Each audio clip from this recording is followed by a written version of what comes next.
have now the young generation, like Prime Minister Trudeau, that we penetrate the cabinets. I also want to reiterate how deeply sorry Canada is for the situation this put President Zelensky and the Ukrainian delegation in. It is extremely troubling to think that this egregious error is being politicized by Russia and its supporters to provide false propaganda about what Ukraine is fighting for.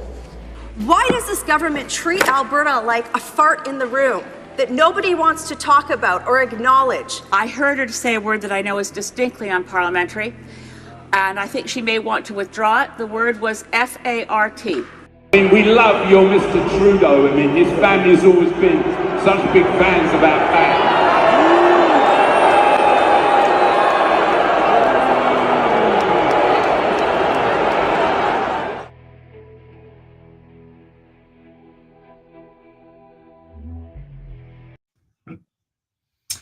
Hey everybody, welcome to episode 4 of the Maple Files. I'm your host Snow Himbo, and this is my my co-host Yeti Jesus. Welcome aboard, everyone. Gonna be a fun time tonight. Oh yeah. So this is gonna be a big episode because we're covering Canada's involvement with the World Economic Forum. So the reason I wanted to cover this, first and foremost, is because I'm personally, as someone who identifies as a Marxist, very frustrated with the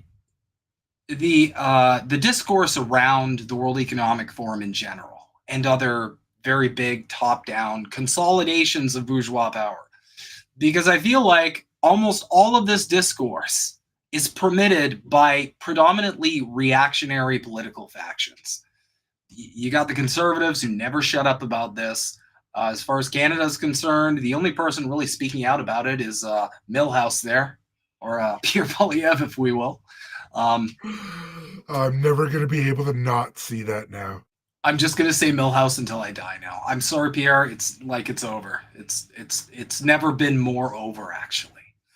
And I feel like it's really we're at a weird place with specifically the World Economic Forum when it comes to like anything like to the left of conservatives, really. Because I'll be honest. I have spoken up in great length about the World Economic Forum, and I've lost a lot of followers. I've got blocked by a lot of people, and I've had a lot of even like far left anarchist communist accounts claim that it's like some giant conspiracy theory. Well, we're going to blow that out of the water tonight, but we're also going to cover Canada's involvement with the World Economic Forum. And I'm also just going to kind of break down why you should care about this. Why you should care as someone, I don't know, on the left, why you should care as anyone who's working class, really. Because at the end of the day, we shouldn't be, this is my frustration with the political discourse in the West in general. It feels like there's topics you're allowed to be critical of if you're in this camp, and there's topics you're allowed to be critical of if you're in this camp. Like on the right, it's completely okay to be anti-war if the war is in the context of Russia versus Ukraine. That's perfectly okay. But go against Israel, you'll get canceled. Look at it. Look at any conservative person who speaks out and doesn't kiss the Zionist ring. Well, it's funny that they're like, it's anti-Semitic. It's like there's plenty of Jewish people that are vehemently opposed to what Israel's doing. So it's not anything. It's a country of Israel, which I always make that distinction with people. I know you do too, but just it's also, like no. Sorry, I have to answer a question. No, this is not a Yeti tumbler because I'm not paying that kind of money. I bought this for $5, and it's amazing. A Yeti tumbler. I'm going to put the original Yeti on in a sticker. Yeah. So kind of the point here is I want to open up more discussion about large consolidations of the capitalist power structure within the discourse. And I think we need to start talking more about the World Economic Forum and other, other organizations in general, because I feel like this is a blind spot. And, I kind of get why. We'll get into that a little further. But my personal theory, if you will, and this is just using analysis, the reason why these certain topics, whether it's the World Economic Forum or, calling out certain issues that otherwise would be verboten for certain factions to call out, I feel like the reason that conservatives are kind of given a free pass to speak out about a lot of this stuff is you're not just, you can't just talk about a problem, right? You got to talk about a solution. And with conservatives, they can complain about the World Economic Forum all day long, but they're not going to offer a solution to it. Their solution, if you will, is smaller government. Well, the World Economic Forum isn't just involved with governments. It's a coalition of, I'm not kidding, every corporation. It's a coalition of every billionaire. So if your solution is smaller government, club. It is literally the billionaire club. So if your solution is small government, that's you have no threat to power. And that's the thing. Conservatives will never have any threat to power. They're never going to threaten power, because in order to threaten power, you have to threaten capital. You can't defend it. And they only think in terms of money. Yep. And oh my God, the stuff with Elon Musk and all of, like, the billionaire worship.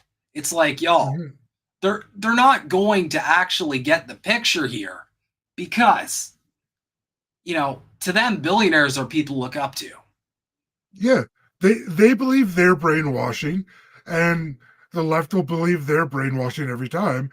And and that's the issue, is there's people stuck in the middle, and it's like, well, maybe we should kind of start to have some discussions on some things. But it's like, anytime anything gets talked about, in 2016 it started with the Nazi crap, seeing everything was a Nazi. All they were doing was shutting down any type of discourse. And then, of course, conservatives get offended because they're getting called out for acting like Nazis. And a lot of them would probably side with them if push came to shove, because they're so concentrated on race than more than anything. Mm-hmm.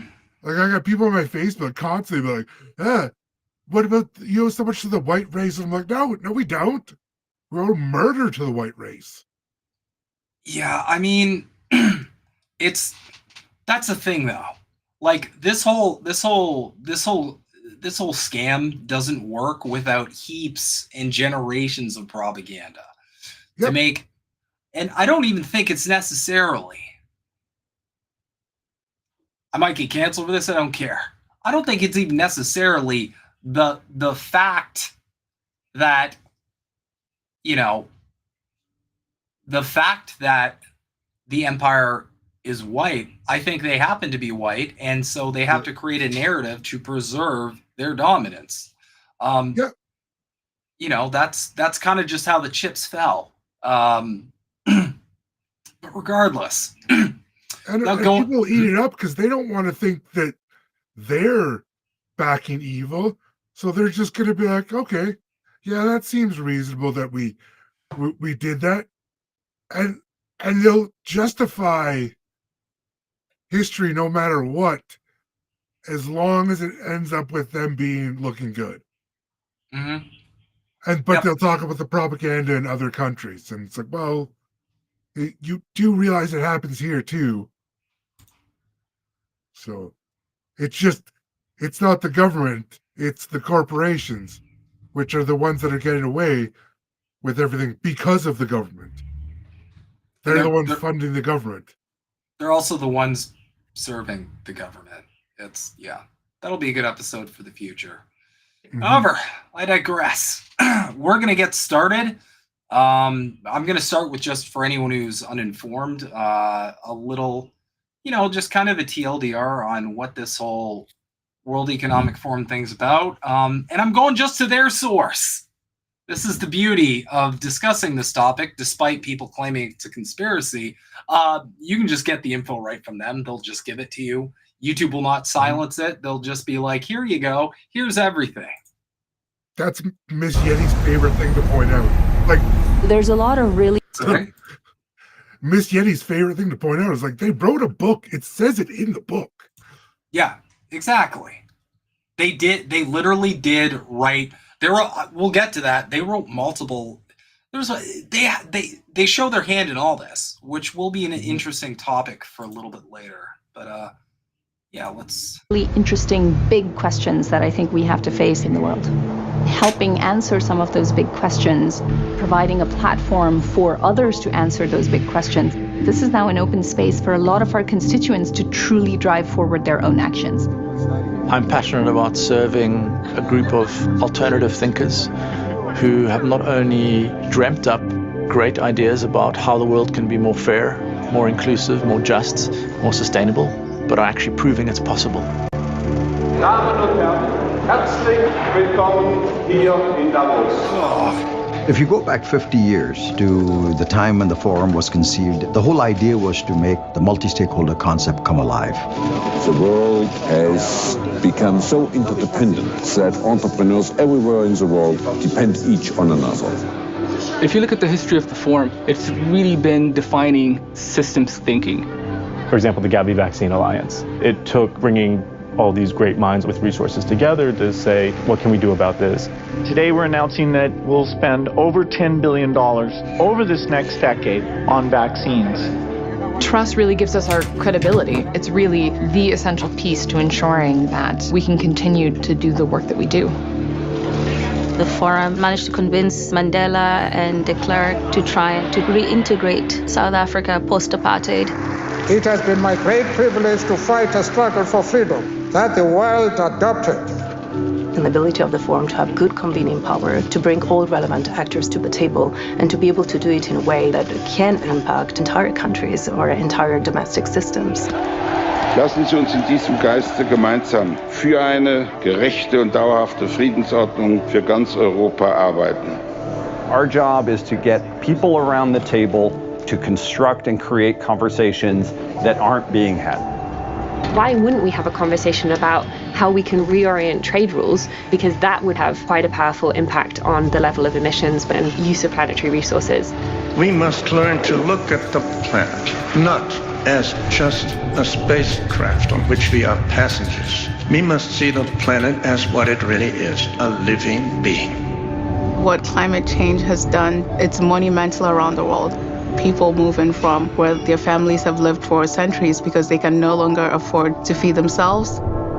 Putting people in faraway places and pretending that they don't exist, that is not ethical, it's not sustainable, and it's not conducive for human growth. There's a much more concentrated effort to make sure that we're bringing in the voices of the next generation of business leaders, societal leaders, government leaders. We need to not underestimate the power that this youth has. Private sector and businesses, industry overall has a huge role to play. It's not just the business itself, it's also related to the society, how we can create a better world in the future. We are working together with companies to think about AI and ethics, but also to recognize what human-centered design really means. We have the Center for Fourth Industrial Revolution to discuss technology governance. We always put humanity and human in center. And that's where the forum is at its best. It's as a way to shine a spotlight of where the world community could be headed.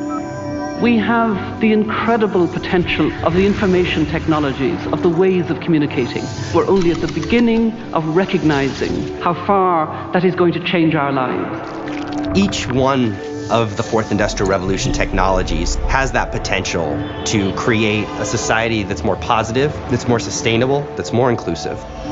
If we can accelerate the formulation of a solution for a rare disease or climate or access to healthcare by a single day, it means a lot to a big chunk of the world population. Light आ गया, कैसा लग रहा है? बहुत अच्छा लग रहा है और अपने काम करने को बहुत अच्छा लग रहा है. This is about shaping the trajectory of our planet, being that credible, neutral platform that is trusted to bring these stakeholders together and provide them guidance that they're willing to implement. Valuing equally that lots of different people might have a contribution to give. Because it often is some of those sort of rare ideas that are coming from an unexpected place that happen to be the game changers.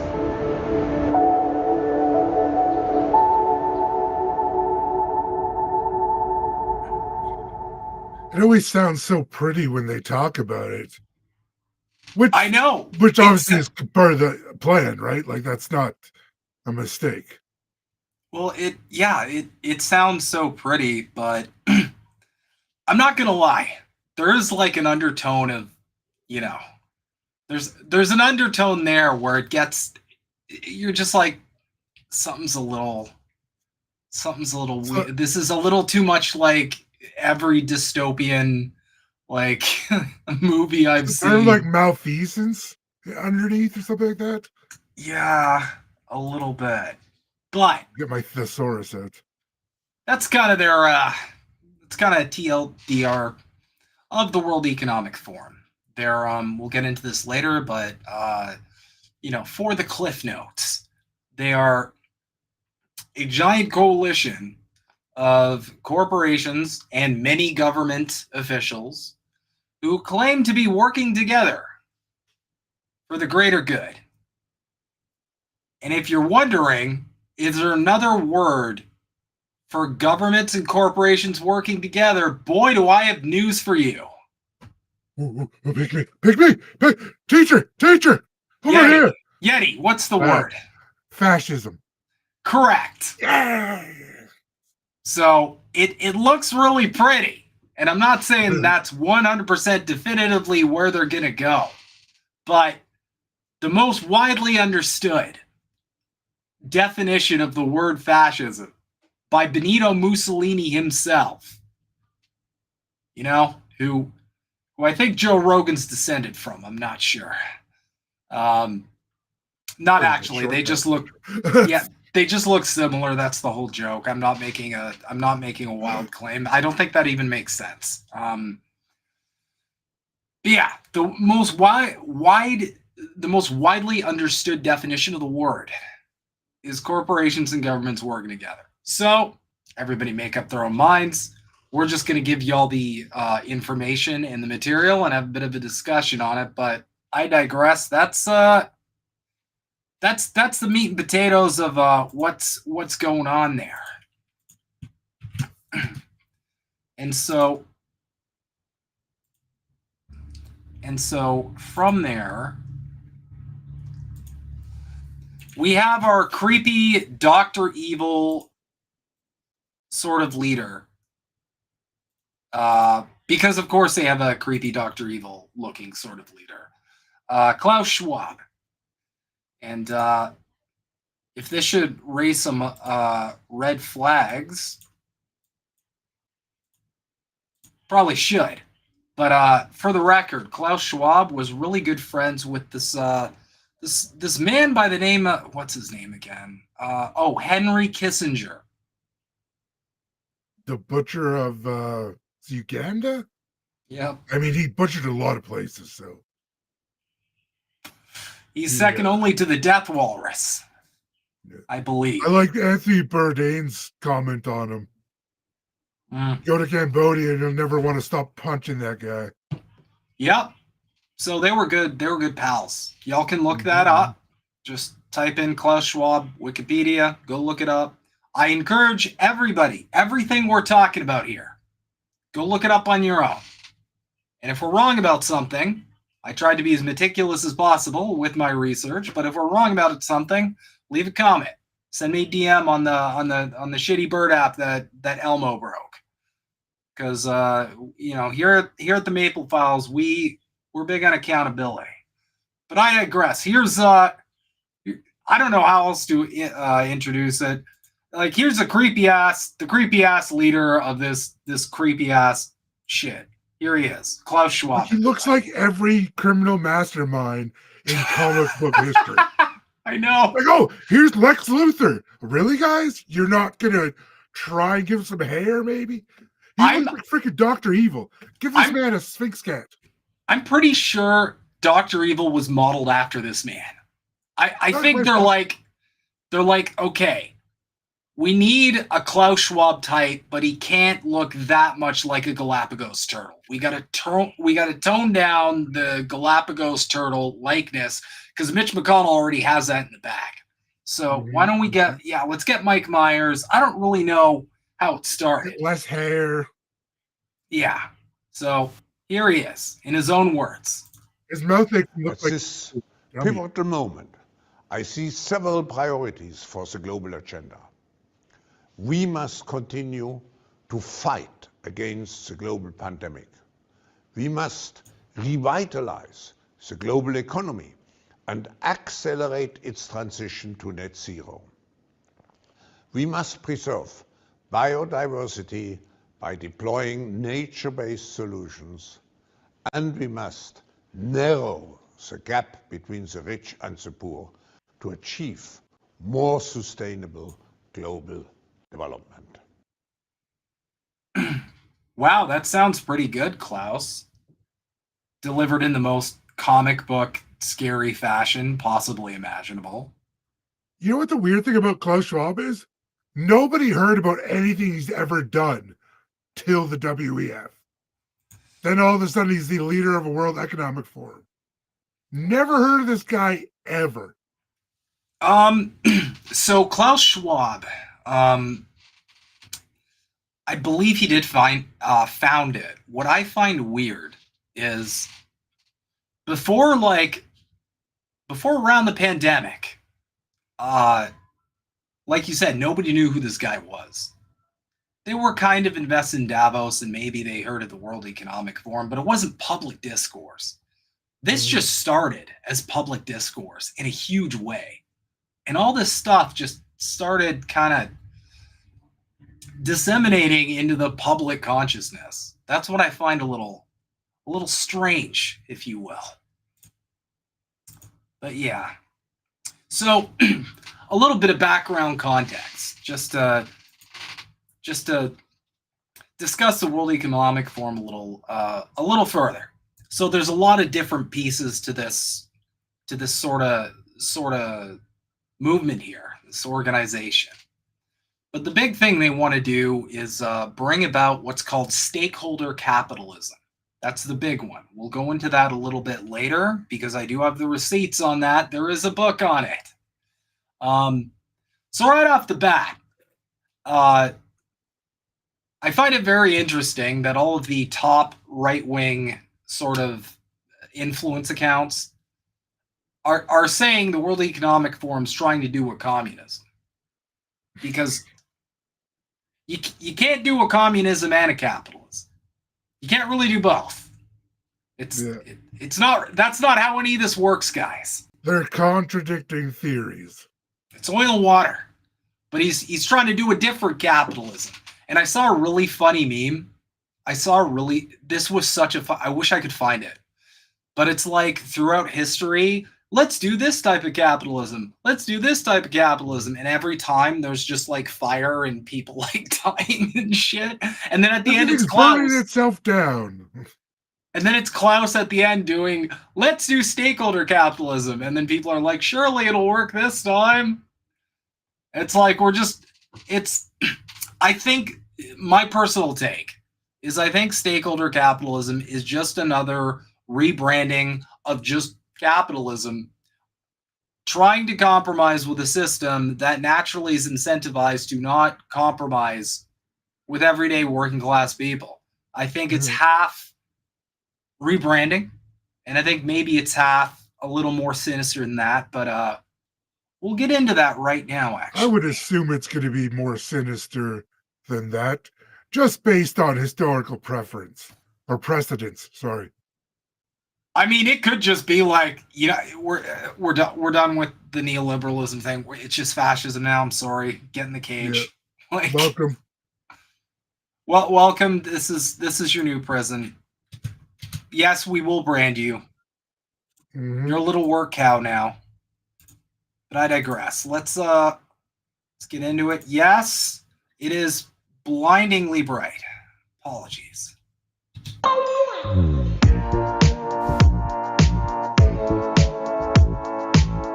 For decades, some of the world's most powerful people have gathered nearly every January at a ski resort in the Swiss mountains called Davos. Through its annual week of meetings, the World Economic Forum offers ultra-rich corporate leaders a chance to set out their vision for the future of business. For many of them, If that doesn't just say it right there, guys, I don't know what to say. This is the Financial Times saying this. Like, if they can't even like put a bow on it, I don't know what to tell you.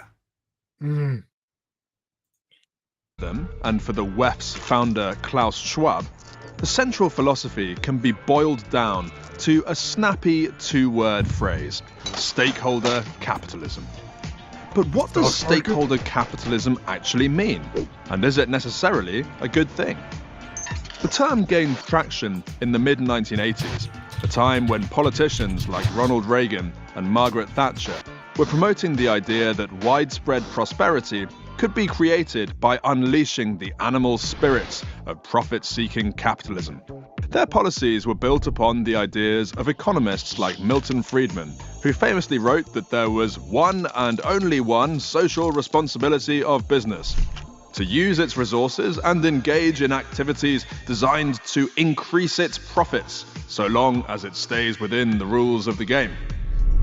The doctrine of stakeholder capitalism took off as a reaction against this philosophy. It holds that corporate boards and executives should not simply try to serve their shareholders by increasing profits, but should pay equal attention to the interests of other stakeholders, such as customers, employees, and society as a whole. Who could have a problem with that? Actually, a large and growing number of people.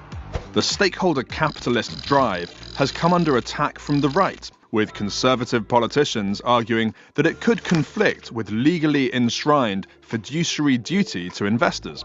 Meanwhile, other critics of the stakeholder capitalism agenda say that it's enabling super wealthy corporate leaders and investors to take an unhealthily powerful role in shaping how society responds to urgent social and environmental problems. They worry it could also hinder progress towards tough new regulations by keeping the focus on what companies can do voluntarily. So, is stakeholder capitalism a vital means of achieving a fairer, more enlightened world economy, or a dangerous idea that will strengthen the power of an unaccountable global elite? That's an important question to consider as you track the conversations taking place at Davos. Yeah, so that's I don't know what to say. That's what they're looking to implement. So a couple things here. The takeaway here is, as I understand it, corporations are essentially going to have a role, so to speak, a seat at the table, so to speak, when it comes to governance. That's kind of how the stakeholder capitalism thing works. And again, the branding is good, because the branding has to be good.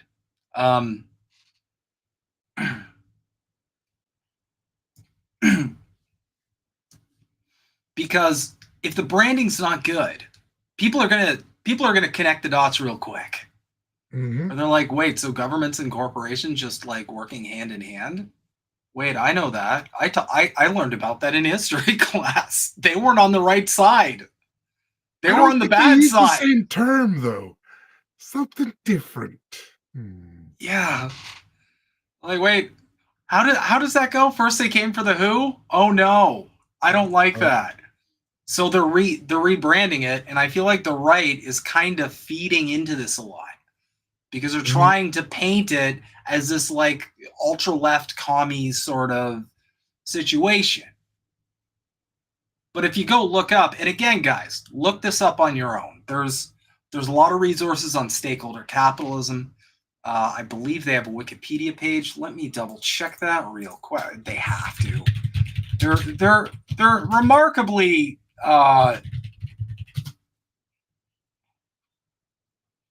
what is stakeholder capitalism from Investopedia? Oh, this is I think Investopedia seems to have a pretty positive perspective on stakeholder capitalism. I'm shocked. Can't believe that would happen. Yeah, actually, I'm going to do a little on the fly stuff real quick. Just so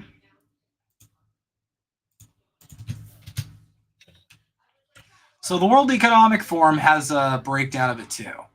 So like you said, Yeti, a lot of this stuff is only popping out in the last little while. So, stakeholder capitalism is a form of capitalism in which companies seek long-term value creation by taking into account the needs of all their stakeholders in society at large. And if you're asking yourself, but Himbo, how can they do that when the nature of capitalism is contradictory to that? Great question, one I can't answer. These days, a lot of political and business leaders debate whether stakeholder capitalism would provide us with a better way to organize the economy. But what exactly is stakeholder capitalism, and where does it originate? In this blog, adapted from our book, Stakeholder Capitalism, A Global Economy That Works for Progress, People, and Planet, we like to tackle this question and provide the reader with a clear answer. Of course, it's like obnoxiously big. Look at this shit. It's half the page, guys. Did Klaus himself like boomer this? Like, it looks like they got a kid to draw it too. Yeah. I feel like that's intentional though, because they need to make it seem as like harmless as possible. Because look, that's a good so point. cute. I like that actually. I got that. It's so cute. It's like a kid drew it. There can't be anything nefarious behind this. History. The stakeholder concept goes a long way back, more than 50 years. I first wrote about it in 1971 when I was a young business academic, but its roots go even further. In the 1950s and 1960s, it was quite natural for a company and its CEO to consider not just shareholders, but everyone who has a stake in the success of a firm. That is the core of stakeholder capitalism. It is a form in which companies do not only optimize short-term profits for shareholders, but seek long-term value creation by taking into account the needs of all their stakeholders and society at large. Okay, so That's literally what they sold capitalism as. Like they're literally redoing the exact same thing. Like, look, guys, I know last time we told you capitalism works. Okay, we were a little wrong. So this time we're trying super capitalism. It's literally just super capitalism. We got this, guys. Capitalism now with extra fries. So you got businesses in the middle. So I don't know about you, but we're already not off to a great start. Business in the front, corruption in the back. It's a mullet of reality. So the central focus of this little image here is businesses at the core. Right off the bat, I'm a little nervous. I don't know why.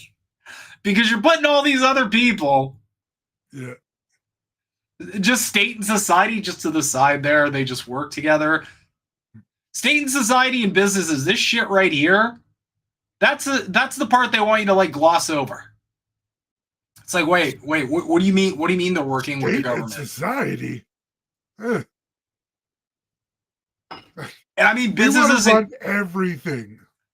Yeah, and business and economy. That one's a little goofy. It's like, isn't that just how that works? Lenders, I don't. Yeah. Well, anyway, see, like banks and lenders. That's what I really need to see and corporations. But like that's where a lot of the big issues come from, because banks make it easier to spend more money, but it makes them more money. But people always revert to like, oh, I can get a little nicer vehicle now, but I'll just have to pay some interest on it. Mm-hmm. I just noticed we can make this a little bigger. I'm not going to Newfoundland. I'm going to Nova Scotia. I'm going to Cape Breton, and we might be leaving in a few weeks. So, okay, I just want to answer the question. What the fuck is this? What is this supposed to sign of some shite?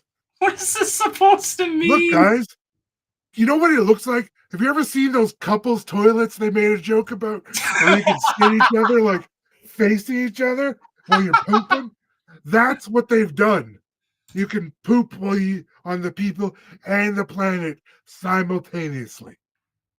All right, so I'm not gonna kill everybody with reading this whole thing, but this I'm looking at looks to be a little important. Now again, I just pulled this up off the fly.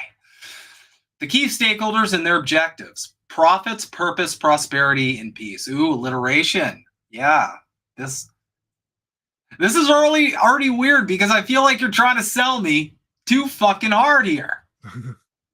To ensure that both people and the planet prosper, 4 key stakeholders play a crucial role. They are governments of countries, states, and local communities, civil society, from unions to NGOs, from schools and universities to action groups, companies constituting the private sector, whether freelancers or large multinational companies. Great. They're going to even keep contract workers. They're even keeping the gig economy. Oh, great. That great economy where nobody has any power because all the workers are just cattle. Yeah. And the international community, consisting of international organizations such as the UN, as well as regional organizations such as the European Union or ASEAN. Oh, and to counter a small point that I've seen right-wingers kind of run with here. They're like, oh, well, Xi Jinping has spoken at the World Economic Forum. There must be some sinister stuff behind that. Guys, I need to explain to y'all how China works, because we don't know better because we live in the West. In the West, our governments predominantly answer to business. They answer to the billionaire class. In China, the billionaire class has to answer to the state. So this isn't really like a thing he even has to kind of go along with here, because they can't pull any shit. If they do, China's got an answer for it. Trust me. They're not afraid to jail a billionaire, and they don't stop there without making this a little bit not friendly for kids. All these stakeholders crucially consist of people and make use of the planet. It is no surprise then that they should want to optimize the well-being of all of us as well as that of the environment. Really? Because, like, we have capitalism now, and it just doesn't do that at all. So why is it no surprise? It's a big surprise, because we're not seeing any of that in the real world. I'm not seeing anything in the real world, but I digress. But equally, it should be clear that they have specific objectives that make them distinct organisms in the first place. Governments focus on creating the greatest possibly prosper. Am I having a stroke, or is this just not a sentence that works? Do you smell burnt toast? Government focuses on creating the greatest possibly prosperity? That is a horrible, horrible sentence. Okay. Did they not get some lighters in here? God. I think Klaus did this. I think Klaus did this after like a 6-pack. For the greatest number of people. Okay, that sounds good. I love possibly prosperity for the greatest. See, there's never any actual numbers. It's just soft talk and ideas and thoughts and prayers. It's like the underpants gnomes. You know that meme where it's like step 1, steal underpants, step 2, question mark, step 3, profit? That's what all of these are. Because they don't like they never give any like They never give you any juice. They just give you a little bit of like, we're going to do good things anyway. Sign here. Okay. Civil society exists to advance the interests of its constituents and to give a meaning or purpose to its members. Okay. Companies aim to generate an economic surplus measurable in profits in the short run and long-term value creation in the long run. Capitalism. Yeah. So are people going to read this and be like, that's so different from what we have right now?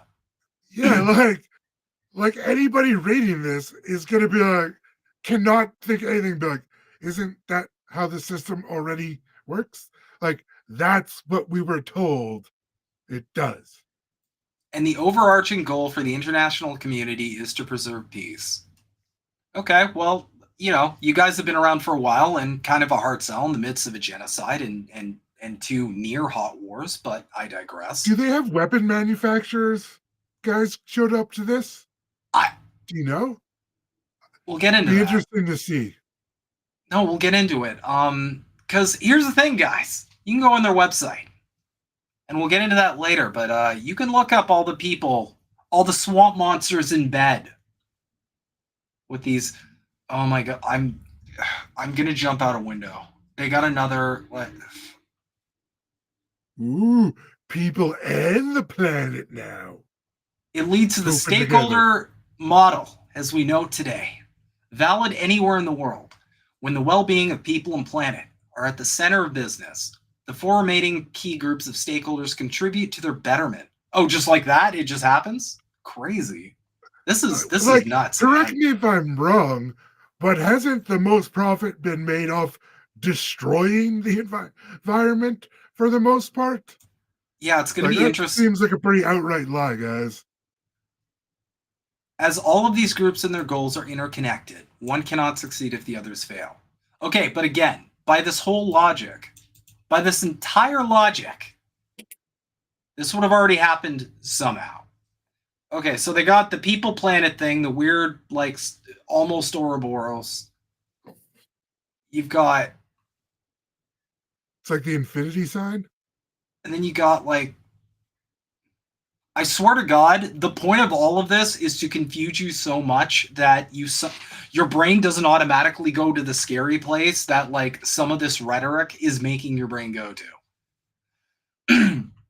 The model is simple, but it immediately reveals why shareholder primacy and state capitalism lead to suboptimal outcomes. They focus on the more granular and exclusive objectives of profits or prosperity in a particular company or country, rather than the well-being of all people and the planet as a whole. Okay, all right.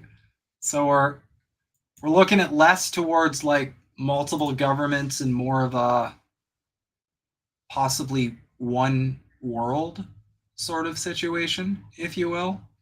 I've heard that before somewhere. I just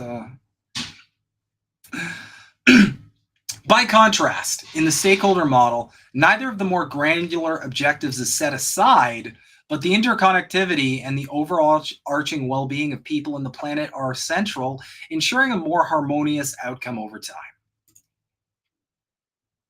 Okay, so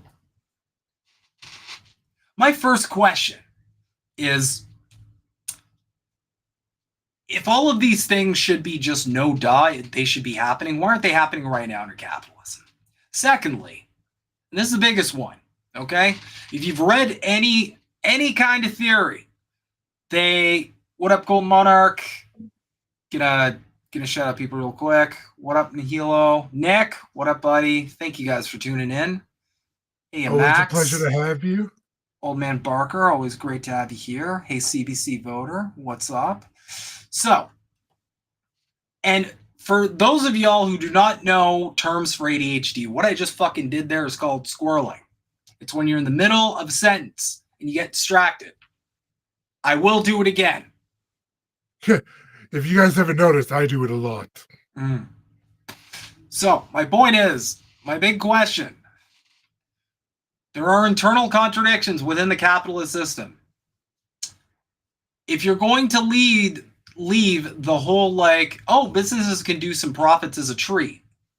What is going, what stopgaps, what preventative measures are you going to have in place to prevent them from going against all of the other shit you're talking about, which they're doing right now, in order to achieve those profits? Because they need to get the profits, and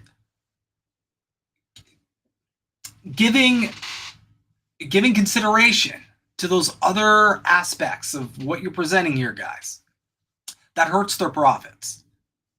So what are your mechanisms for remedying that? They don't mention that at all, though. So that's stakeholder capitalism. Yeah. So that's kind of stakeholder capitalism in a nutshell. This is just my personal opinion, because we don't really know a ton about it, because again, a ton of the communication is almost purposefully obtuse. But my personal opinion is this seems like just fascism with a really pretty bow on top. That's all I'm seeing here. I've studied stakeholder capitalism pretty much as I can see, and that's the only conclusion I can come to. If you guys disagree, if anybody has a different take, please let me know, but I can't arrive at any other conclusion than it's like, we want to make it really, really pretty and nice and like altruistic, and oh my God, you're such a good person for supporting this, for essentially just letting the corporations and state completely work harmoniously together. It's like letting the cops investigate the cops. It's not going to do anything. It's going to be a revolving door of nothing happening, and we'll continue to be in the same position. Well, no, we won't. It'll continue to get worse and worse and worse. All right, so that's stakeholder capitalism. I hope you enjoyed it. Here's like I said, there's multiple components to this whole thing. The next thing we got is the World Economic Forum also has program that you guys might be familiar with, because I know some of y'all are well read. You're smart cookies. You think about shit. They got the Young Global Leaders program. The Forum of Young Global Leaders accelerates the impact of a diverse community of responsible leaders across borders and sectors to shape a more inclusive and sustainable future. And in case you're wondering, is this going to contain a lot more nebulous as fuck language? I have bad news for you. Inspire. YGLs are motivated to use their talent and influence to be a force of good. We cultivate collective and individual leadership to help develop informed, visionary global change makers. Connect. Oh my God, this is like, have you ever been in one of those like corporate meetings where they have this bullshit, where they've got like a word that describes their company, and then like they give a little like wispy diatribe on the word and how it applies to their company? They're doing this. This is already like the most corporate it can possibly be, and they're trying to frame it as anything but. Corporate needs you to find the difference between capitalism and stakeholder capitalism. The same picture. That's perfect. Oh no. Young global leaders believe that by pooling their diverse skills, experiences, and networks, they can achieve more together. We foster collaboration in the global public interest. Transform. YGLs, I hate YG. Like, just stop. Just stop with that. Just don't. Just call them baby fascists. I'm kidding. Well, YGL, I mean, you're starting to get a little bit like the young group in Germany. I know. That's the scariest part. So you got a German guy who's hell-bent on world domination. I'm just saying. Again, guys, this is why people like me on the left are screaming about this from the rooftops. Okay? We don't want to... I don't want to have to go do another Battle of Berlin, okay? Yeah. I don't want to do it again. We had to do it the first time.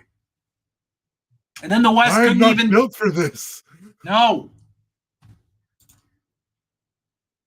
YGLs are pioneering and bold. We identify and champion ways to scale up, amplify, and accelerate their impact to make more of a difference in their communities and beyond. About us, our growing membership of more than 1,400 members and alumni of 120 nationalities includes civic and business innovators, entrepreneurs, technology pioneers, educators, activists, artists, journalists, and more. Along with the World Economic Forum's mission, we seek to drive public-private cooperation again. They can't help themselves. Public-private cooperation. They keep shoving it in your face. We're united by the belief. Sorry, what's that? Oh, sorry. No, just go ahead. We're united by the belief that today's pressing problems present an opportunity to build a better future across sectors and boundaries. Our principle... Oh, I want to die. You can't be... What? You're doing more... some arrows to go like a flow chart. They really messed up on this one. They didn't make the flow chart. I'm not impressed. You got more words down. Are they the same word? It's different word. Oh my God. Our principles. As part of their commitment to responsible leadership, young global leader community members have come together to define principles for interacting with one another and in the world. Generosity. We take time to listen and support each other at a deep human level. We go out of our way to make a difference to one another's work. We're inclusive. We challenge each other and make diversity a source of strength. Speaking of the inclusivity, just on breaking Canadian news real quick, speaking of all that inclusivity, the Liberal Party, who is very much aligned with the World Economic Forum, just announced it will not be attending Pride Month because of pro-Palestinian sentiment. So, very inclusive, guys. That's like doubly non-inclusive too, because you're like abandoning Pride because of pro-Palestine. So you're excluding two groups of people at once.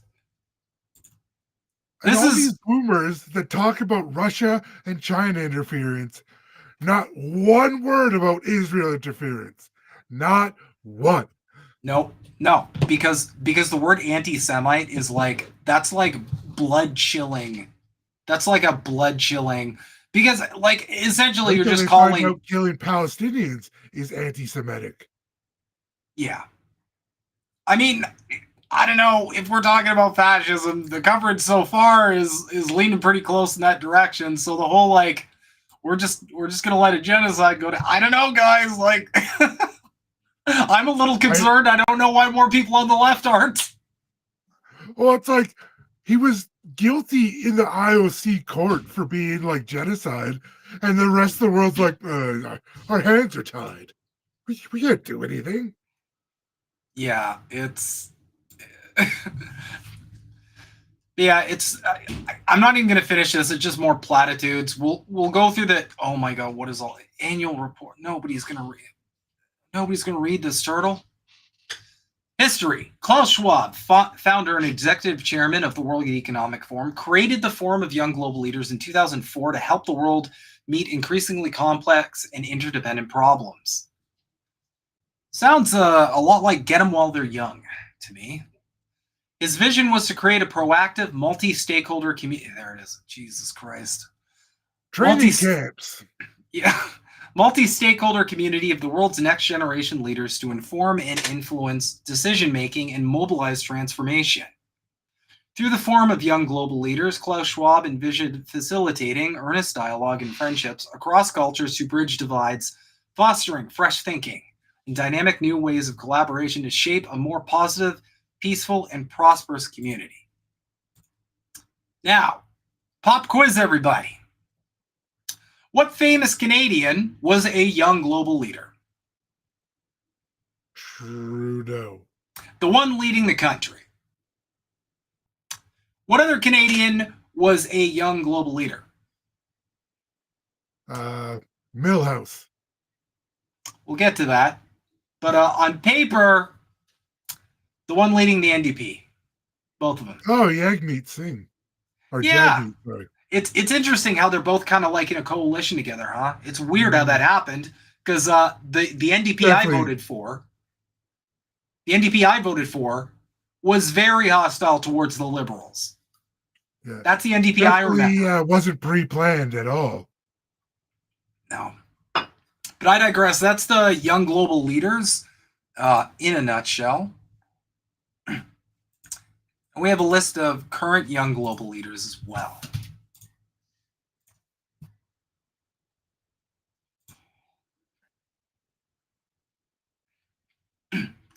As you can see, this is pretty wide spanning. Oh, chief executive officer of TikTok.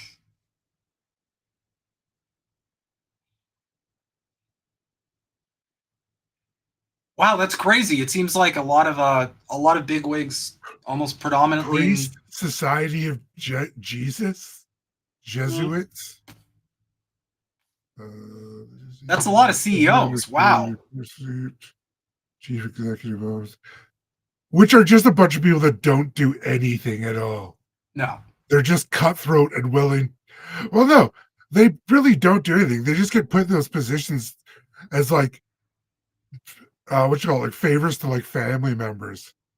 Because a lot of those families, especially in the States, started to like intermarry, like the Comos and the Kennedys. The Clintons and someone else have also married. Oh my God, look at all this. It's like I'm seeing. Hold on. Let's just search this. Sally Shin, Copper Ravine, Commissioner Oceans Fisheries European. Look at my find here. Oh, you guys can't see it. Okay, so I control F Chief Executive Officer, and there's 99 results. Holy. So, yeah. So that's the young global leaders. So there's International Monetary Fund. Yeah. So yeah, that's the young global leaders. Sounds a lot like them getting in early, so to speak. But as you can see, there's an alarmingly high amount of corporate slime on that list. So not one actual worker that's ever done anything in their life. Well, no, not the dirty proles, because this whole thing is just made, in my opinion. In lieu of prison, we should take all the billionaires and just put them on an island and see how well they do. Oh, they'll eat each other. Or, you know what? They would try to exploit one another. It would turn into like a war. Because they'd try to like proletarianize the other billionaires, and they would like push back, and they would try to proletarianize them. They'd all instantly burst into flames because they have no surplus value of labor to feed off of. Epstein Island. Perfect. I was like, we need to find an island we're not going to actually affect anyone else. You know what, guys? Australia again. That's bad. You know what? God bless them. They actually beat us to it. They already have their own island. Epstein Island, and is there another one with the big owl? They got that too. They got two islands. Is Bohemian Grove on an island? I gotta look this up. No, it's down in California in the Redwoods. The Redwoods, gotcha. I always thought it was on an island. Big ass trees. There's. I'll have to think about that one again. Yeah, there is some more islands with people and stuff. I digress. Another part of this World Economic Forum insanity is, you may have heard this term during the recent disease period of life. I'm going to try and really not get us a label here. It's hard of seeing those, especially when they make no sense. The Great Reset. That's one too. That's one y'all may have been a little bit more familiar with here. They've got, this was in 2020. Push to reset the world. So the Great Reset is an agenda. Oh my God, look at this. Hear Klaus Schwab on these podcast episodes, The Great Reset launch and his book. Yes, he wrote a book. We'll get into it in a bit. But basically, the takeaway here is a desire to take the crisis that was COVID and pivot from it into creating a better world. We can emerge from this crisis a better world if we act quickly and jointly, writes Schwab. The changes we have already seen in response to COVID-19 prove that a reset of our economic and social foundations is possible. This is our best chance to instigate stakeholders. They just can't help themselves. They're like, listen, everything is going back to the new capitalism that's going to work better than the old capitalism. Don't look into it, and definitely don't look up any words that start with F. But communism never works. Yeah, of course. Nope, never. That's why we have to. That's why we have to shut it down in every country they try it.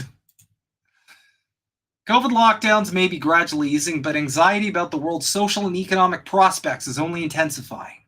There's good reason to worry. A sharp economic downturn has already begun, and we could be facing the worst depression since the 1930s.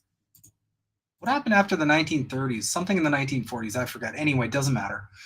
But while this outcome is likely, it is not unavoidable. To achieve a better outcome, the world must act jointly and swiftly to revamp all aspects of our societies and economies, from educational to social contracts and working conditions. Every country, from the United States to the other country that would execute most of the billionaires we're friends with, sorry, China, must participate. And every industry from oil and gas to tech must be transformed. In short, we need a great reset of capitalism. Again, like, I think they're just starting to understand that people are starting to realize the shit isn't working. And they're like, okay, but we can't give it up. So we got to, like, rework it into something else. They're rebranding. Yeah, it's like it feels. I'm not going to lie, it just feels like rebranding. That's all it seems like. That's exactly what they're doing. They know what they're doing. They're just trying to think of a way to get out of it. Like, oh, we got to think of another system before we screwed. We're already screwed.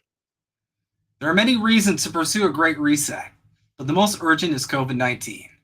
Having already led to hundreds of thousands of deaths, which probably would have been a lot lower if some of the information was a little better, or if we handled it less disastrously. But I digress again. This will have serious long-term consequences for economic growth, public debt, employment, and human well-being. According to the Financial Times, global government debt has already reached its highest level in peacetime. Moreover, unemployment is skyrocketing in many countries. In the US, for example, 1 in 4 workers have filed for unemployment since mid-March, with new weekly claims far above historic highs. Wow. Why would anybody be filing for unemployment in 2020? I don't get it. Can you explain? Could anything have been happening that might have caused them to lose their job? Oh, right. No. Right. They just lost their job because their job was done because they couldn't do it anymore. Got it. The International Monetary Fund expects the world economy to shrink by 3% this year, a downgrade of 6.3 percentage points in just 4 months. All of this will exacerbate the climate and social crises that were already underway. Some countries have already used the COVID-19 crisis as an excuse to weaken environmental protections and enforcement. And frustration over social ills like rising inequality. U.S. billionaires' combined wealth has increased during the crisis are intensifying. Yeah, sorry, this is absolutely rebranding. They're like, we guys, we gotta address this somehow. We gotta relabel here, or we're cooked. We're screwed. Let's see here. Left unaddressed.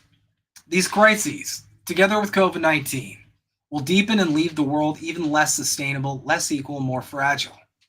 Incremental measures and ad hoc fixes will not suffice to prevent this scenario. We must build entirely new foundations for our economic and social systems. The level of cooperation and ambition this implies is unprecedented, but it is not some impossible dream. Oh my God. Oh no. They made a mega chart. Ooh. Future of mobility, justice and law, civil rights, human rights, gender parity. They can't even figure out what gender is, though. How do we know what gender parity is? Like not to be like disrespectful, like trans community or any of that, but it's like, oh, hey, what's up? Yeah, how do they know gender parity if they can't figure out what gender is anymore? Well, the problem is nobody agrees on it. You got one side that's saying, you know, it's like, it's absolutely this. And you got another side that's saying it's absolutely that. Neither of them are willing to like move an inch on their positions. And they're just fighting over it. And I'll get into the culture war in another episode. But that's what I feel like the problem is. It's like nobody can agree. Nobody can agree on this at all. I digress. I'm not going to force you guys to read all of this, but I think the point's made here. So like we covered in stakeholder capitalism, the Great Reset, I feel like that's essentially just like a push to implement this stakeholder capitalism. I feel like that's all it is. I feel like it's like, oh, we had the pandemic, never let a good crisis go to waste. Whoops, please delete that, secretary. We don't want to give that much away. And like, it's just an excuse to usher in this new way more friendly, less evil version of capitalism, where the government and corporations work seamlessly together. So it's like, I don't know, it's also, it might be like simultaneously like a rebranding and just kind of like pulling the mask off and just going full fash like completely. I mean, in a lot of, let's discuss this for a sec. In a lot of ways, corporations and government are already working together, but they need a lot of, there's a lot of smoke and mirrors. There's a lot of illusions of choice. There's a lot of, purposeful obfuscation, if you will. With stakeholder capitalism, they're just working together. They're pals. They're buds. So they don't really need, they can just cut, they can just cut they can kill the middleman, so to speak. So that in the nutshell is the Great Reset. And I just wanted you guys, because I know this might be putting people's backs up a little bit. Okay, because it's a touchy subject. And to those people who have been told this is a conspiracy theory, that what we're talking about is some kind of like right-wing blah blah blah. Okay? This is Amazon. This is from Klaus Schwab.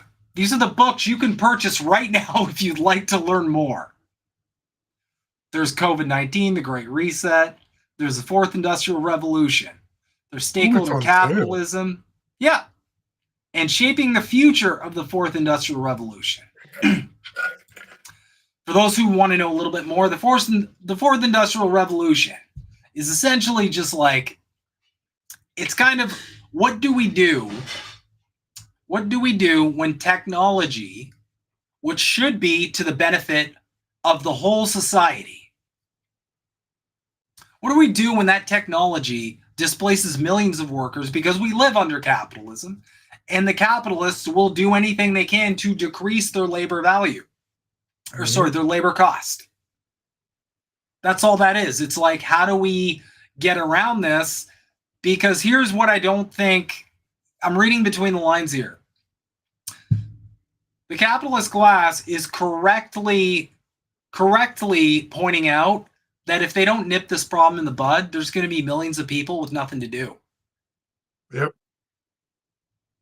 Millions of people with nothing to do and no way to feed themselves is historically not a good idea when it comes to your personal dominance and your personal control over other people. It's also very much not good for profits because, again, they need people with purchasing power or they're going to lose their profits. So that's that right there. Getting into the fourth industrial revolution might be a good standalone because there's a lot of stuff there. But the point I'm making is, anyone who says this is a conspiracy theory, just go check out one of the books that this dude has on Amazon. That is completely not censored, not blocked away, nothing to see here, folks. You just order the book and read it. So, to that note,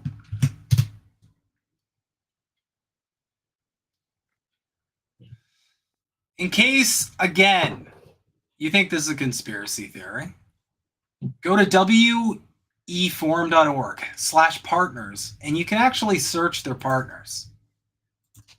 So, Amazon. What's another one? Yeti, give me a company. Google. Oh my God. No Microsoft. way. Microsoft and Microtech Medical. What about Boeing? Oh, that's a good one. Yeah, let's go look. Did I spell it wrong? No. Oh, interesting. That is interesting. So none of the MIC military industrial complex companies seem to be partnered. Oh, but wait, hold on. I think I know what they did. There it fucking is. BlackRock owns everything. And Blackstone Group. That's another rabbit hole, in case you guys are wondering. So you can do this for pretty much anything. Pretty much any company that you can think of, really. Let's type in Trudeau for sure. For shits. Okay. Of course not. Actually, I'm a little curious. What about RBC? Oh, no. Wait, not C. Please, no. Please. No. Okay. CIBC? Is that CIBC? I'm not 100% sure, to be honest. Or is this for we? It's something different. Is that where they launder their money through? Okay, so all of our banks are working with the World Economic Forum. That's fine, guys. That's fine. It's perfectly fine. But my point is, go to this site, go to partners, go look up your company. Your company might be up there. You never know. Right? I did not register my company with these people. Well, not your company. Like, if you're a worker, the company you're working for. Let's actually, this is going to kill everybody. No Tim Hortons. Wait, what's the parent company that owns Tim Hortons now? I think it's like the same company that owns Burger King. Yeah, it is. So what is that company?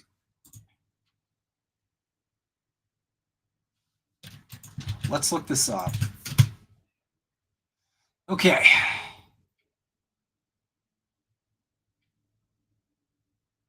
Parent, Wendy's, Restaurant Brands International. I remember that. Yeah, Burger King. So it's Restaurant Brands International. Oh, look at that. Okay. But they could be sending CEOs too. That's true. Let's see. When. Okay. Well, they don't have everybody yet. But still, that's an interesting deep dive, to be sure. Check McDonald's. That's a good one, actually. McDermott. Damn that McDermott. Oh, Yum Brands. I'm just curious, like, how many gaming companies are involved? Oh my God, is try Blizzard? PepsiCo. PepsiCo. There you go. Yep. Knew that'd be there. Ew. I do PepsiCo and like Coca-Cola own like 90% of what's in grocery stores. There you go. The Coca-Cola company.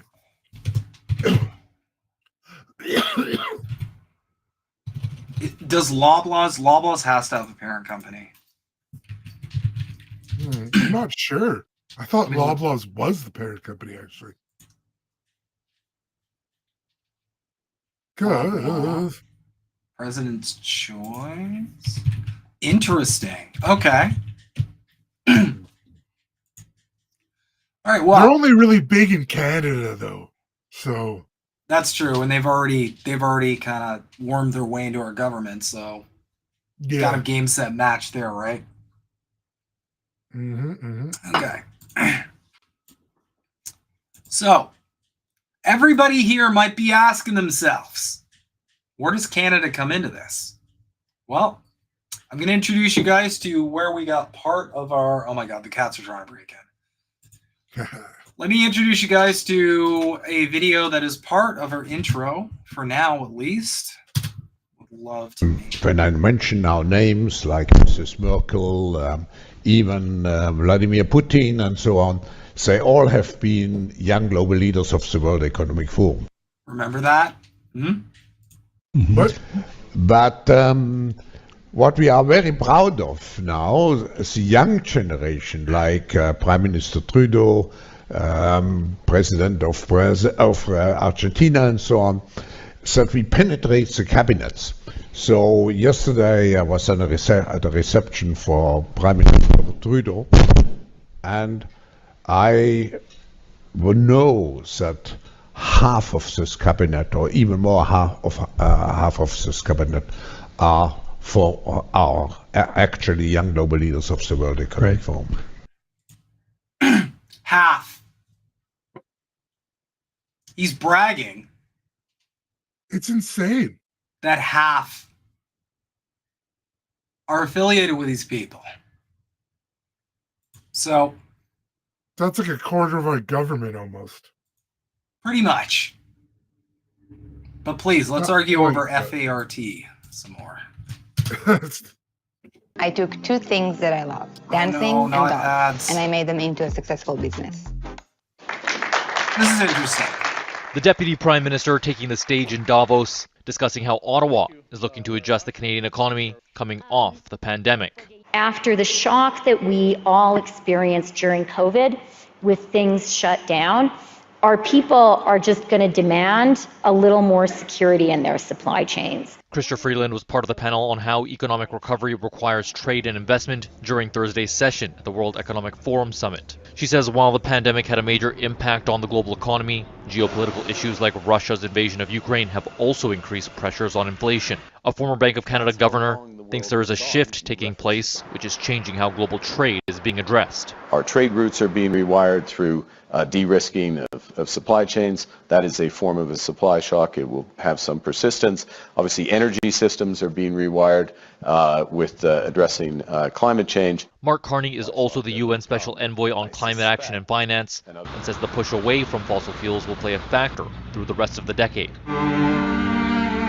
It's something climate protesters have brought to the Swiss resort town. But the oil industry says providing there are no major challenges, 2024 could be a stable year. If one or more than one a major oil producing country is directly involved in the conflict, this may well give a upward pressure on the prices. These comments come as U.S. forces struck Houthi rebel military sites in Yemen Thursday as tensions in the oil-rich Middle East remain high. The Houthis have disrupted global shipping routes by hijacking... Okay. That's a good take. That's what we need, more security. So, that's Canadians up there on the World Economic Forum. They're talking about a drastic change that needs to be made because of the pandemic. And I just want to ask y'all, does that sound a little familiar based on what we covered earlier? Sounds pretty much identical to the whole reset thing they're talking about. Same language, actually. It's almost like they were just kind of handed, you know, a script. Interesting. Now, I'm going to further put this point home. Now, this is from a site called beyondthenarrative.ca. I don't know which leaning it has, but I do want to give you guys a little bit of a tip here. You'll fall into a trap whenever there's some media organization or another, whether it's a content creator, whether it's a website, where people will try and frantically dismiss it by saying, oh, that's like a left-leaning website, or oh, that's like a right-leaning website. It doesn't matter. The only thing that matters is the content. What are they saying? Is it correct? Can we verify this? And I did verify this on my own. Please go and check it for yourself. Don't believe me, some himbo on the internet or some Yeti on the internet. Go and check it yourself. Read. But the whole purpose of this post here was to identify elected members of Canadian governments that were also members or participants in the World Economic Forum. And they claim that as the research has continued, they found more and more connections. So right off the bat, we got the big ones. Justin Trudeau, Christina Freeland, Jagmeet, sorry. The A fucks me up every damn time. Sorry, Jagmeet. I didn't mean to mispronounce your name. So right off the bat, you got two leaders of two major parties in our country affiliated.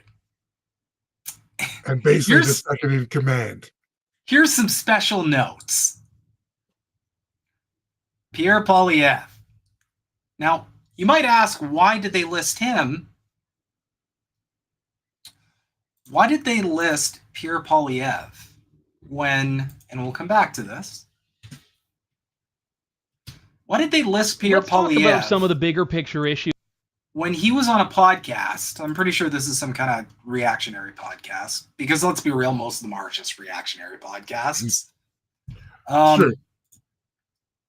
Why would they list him on that site after he says comments such as the following? Issues that I've heard a lot of concerns about from conservative members and conservative supporters, and I'd say people that are potentially available to you as a leadership candidate seeking support in the next few months. And one big one, which admittedly I have talked about for years, and I think it's only in the last couple of months that it's gained a lot more traction, I think outside of a small group of people that have been working on it, is some of the global influences we see in a lot of Justin Trudeau's policy. And I want to be clear, I'm not talking about conspiratorial thinking here. I'm not talking about global cabals, but you do have, for example, the World Economic Forum, a group that Justin Trudeau and many people in his cabinet have actually promoted and actively participated in. We've got the Great Reset, stakeholder capitalism, all of these things. And you've spoken out, I think, about some of these even on the floor of the House of Commons.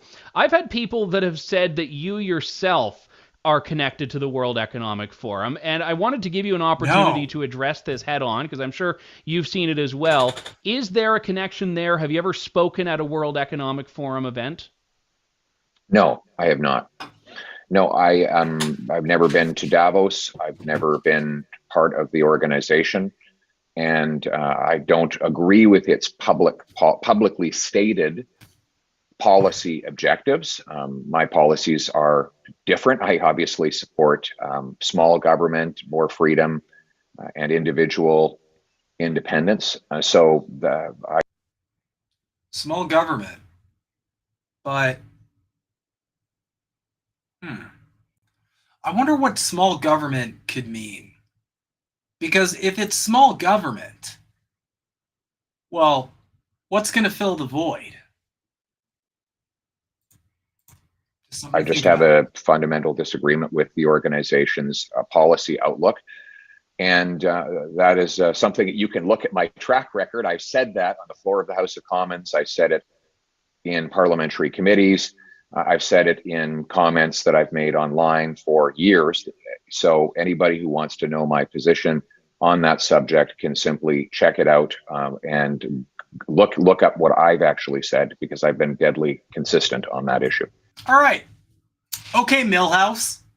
Let's check out your track record. Let's check it out. Let's go. This is archive.org. If it ever fucking loads. So, this is essentially the internet's Wayback Machine. So it archives, basically gives you a screenshot of a website. I'm not entirely sure, but I believe the values here would be a date of some kind. The 2021 looks, is there anywhere else to... Oh, it's right here. So April 2021. April 2021. Pierre Poilievre was on the World Economic Forum's website.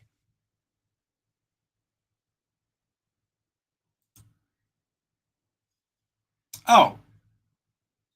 We switch to the following year and suddenly the page is gone. Interesting.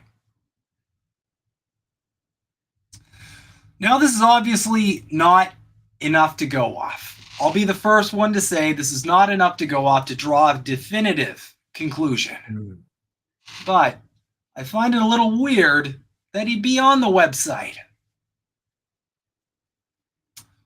Really a little interesting, as the guy who's claiming to be the fierce opposition to the dictator Trudeau and all that. But, I mean, it wouldn't be that different from, say, the United States of America, because for as much of a fierce opposition Donald Trump claims to have with Joe Biden, ask yourself, what is the difference between Joe Biden and Donald Trump's position on, I don't know, say, Israel? You can't talk about Israel. I just did. Oh, we're in trouble. We are in trouble. We are now going to die. And that's the thing, guys. I'm not saying Pierre's 100% controlled opposition. I'm just saying, keep this in mind. Okay? The guy talking about the World Economic Forum suddenly having his profile scrubbed at a very curious time, mind you. Very curious time, because actually, let's go back to that video real quick. At Chewy, keep their bowls full. 2 years ago, March 15th, 2022. It was about a year after his ass was on the website. Just saying. I'm just saying. And then Maxime Bernier, the colorful individual that we covered in Canadian Politics 101. If you haven't checked that out and you're curious about Canadian politics and different political Canadian factions, please check that out. Maxime is essentially, he's part of the memes party. I'm just going to call it the memes party. The 4chan party. That's another one to do it. So there's no evidence of membership, but he did attend an annual meeting in January 2008, which is interesting. Yeah, especially so long ago.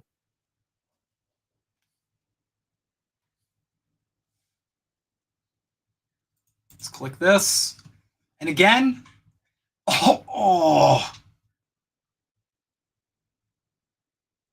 it's the Government of Canada website. Oh, that's an L. Oh, Maxime, that's a big L, sir. Mm-hmm. Travel to Davos, Switzerland. 1982. We got a quote. The World Economic Forum brings together world economic and political leaders to hold informal and constructive discussions on global issues, such as social development and economics, said Minister Bernier. While at the WEF, in my discussions with my counterparts, I intend to advance Canadian priorities on issues of international cooperation, foreign policy, and reconstruction in Afghanistan. Well, again, no definitive conclusions, but it's not. Canada's been invited to the WEF annual meeting since 1982. Yep. It's the long. You got to give them credit for the long game. Yep. So, and again, I don't know what Ben this website has, but you know what? We checked it out, and they got the receipts, so that's good. Mm-hmm. It's not a bad thing. Now I got another one. Again, I don't know the lead in this article or this website. I just look at the site and go check it. That's what you should do. Don't worry about the noise of like, is this website like biased? Is it not? Just check the information being provided. If you can't find a confirmation of the information, then you don't have to put it into a category. It's just not a reliable website.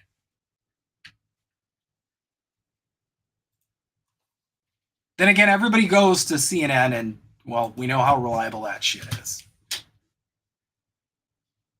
So this is the Niagara Independent. Now, off the bat, it seems like it's got a bit of a goofy conservative thing because it's got all this weird, like, I don't know, the conservative sites are very boomer curious, I feel. They've always got these weird advertisements like we're on a fucking GeoCities site back in the day. And I swear to God, I miss my GeoCities page. But I digress. This is 2023. WEF's intrusive agenda being debated in many countries, though Canada remains an exception. Although it's not openly explained to Canadians, the Trudeau government is diligently introducing policies and programs authored by the World Economic Forum, the WEF. The World Economic Forum global initiatives are championed in Canada by PM Justin Trudeau, who is a celebrated national figure by the forum's chairman Klaus Schwab, Deputy PM and Finance Minister Chrystia Freeland, who sits as a trustee on the WEF board. A number of other prominent liberals like Mark Carney and Catherine McKenna, who play active roles in furthering WEF objectives in this country and around the world. Curious they didn't mention Jugmeat. Mm-hmm. For WEF proponents, this was another rough week as news broke that the Dutch government had collapsed. I don't remember it collapsing per se. Mark Rutte has held office since 2010 and is one of the senior-most statesmen in the European Union, EU. And the Canadian connection, Rutte is also recognized along beside Justin Trudeau as one of the twin golden pinup boys for Klaus Schwab in the WEF's globalist agenda, according to Australian Sky News Network. Now, I do think Sky News is more like a right-winger conspiracy sort of whatever, but again, they lean pretty heavily conservative for sure. Yeah. But the point they're making is they're complaining essentially that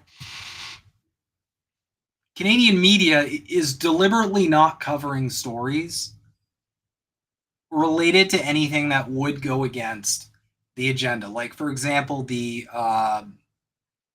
strikes, the farmer protests, which, I mean, admittedly, I haven't really seen a lot of Canadian media sources cover that. But we can check that out because we're going to fact check. They did have some pretty big protests in Denmark. Yeah. The farmers were driving down the road and stuff. Great.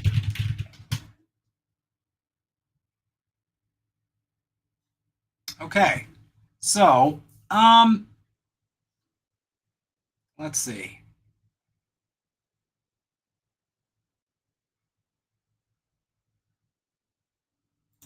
Dutch farmer protest. Nope. Nope. Interesting. All right, so maybe not CBC. Give me another one. Global. Gotcha.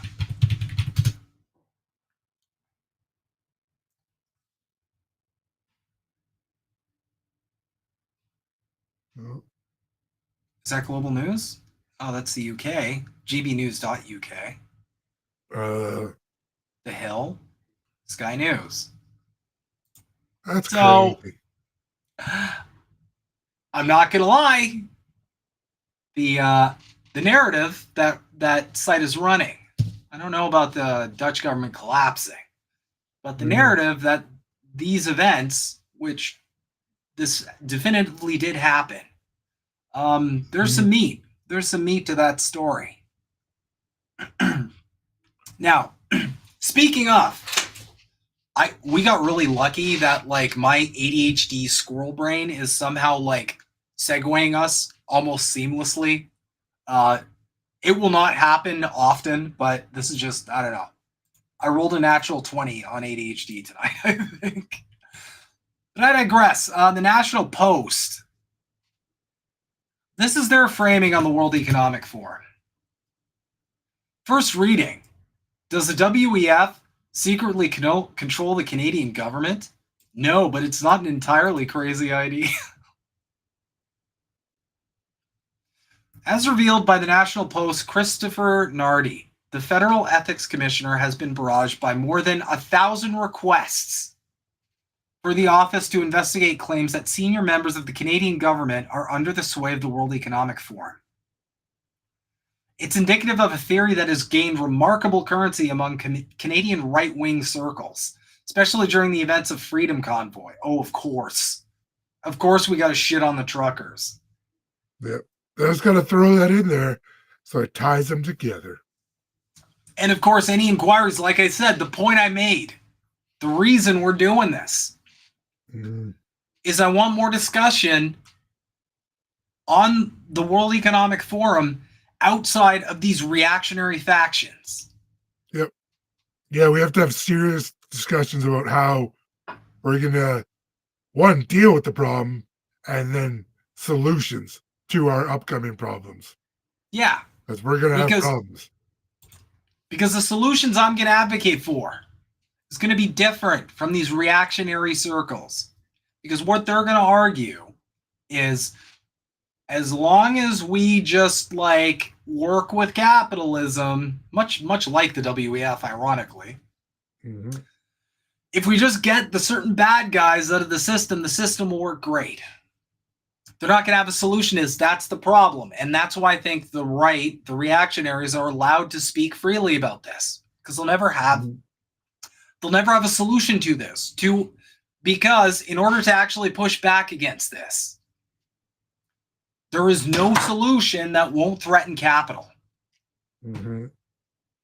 That's why it's verboten in left-leaning spaces. Because all of our shit threatens capital. Yep. And that's where all their power comes from, the manipulation of the financial systems. Yep. So as soon as we start cutting that back, we'll be a lot better off. The gist is that the Swiss-headquartered World Economic Forum is secretly pulling the strings on the Canadian federal government, particularly when it comes to COVID policy. The short answer is no. But it's not entirely crazy to jump to the conclusion that an international cabal of ultra-leftists, stakeholder capitalists, are ultra-leftists. That's wow. I didn't know that. Why? God damn. Okay, so it's right wing, but the bad guys they think are ultra elitists. I'm an idiot.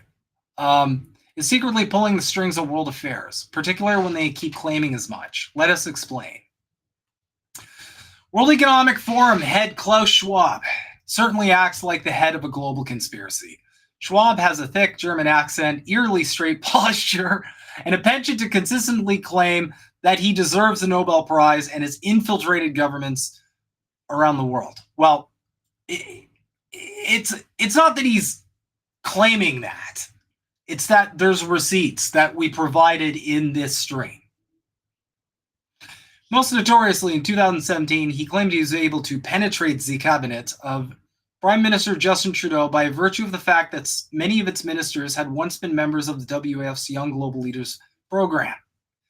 I was at a reception for Prime Minister Trudeau, and I know that half his cabinet, or even more than half his cabinet, are actually young global leaders, said Schwab in a widely circulated video. The creepy language is not only limited to Schwab. The WEF put out a video praising a future where you'll own nothing and be happy. That's their hallmark phrase. And in the depths of COVID-19, the group began relentlessly trumpeting the pandemic as an opportunity for a great reset under which the global economy would be rebuilt to their preferred specifications. When Trudeau subsequently used the word reset to describe Canadian pandemic policy at a UN speech in November 2020, the accusation was that he was taking the line directly from his shadowy WEF masters.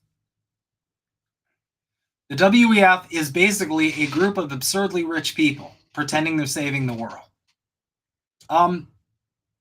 Cosplay for rich people. That's not wrong, but there's a spin. If the WEF is guilty of any conspiracy, it's the one where they convene unbelievably expensive conferences in Davos, Switzerland, where attendees eat $50 burritos and pretend that they're altruistic heroes out to save the planet. It's a phenomenon called the Davos Man. While prior generations of the elite were generally comfortable limiting their social engagements to elite golf clubs or yachting regattas, the genius of the WEF has been in attracting a new kind of elite who, in the words of one analysis, wants gratitude and validation that he's doing his part to make the world a better place. So there's a word for that. It's called a narcissist.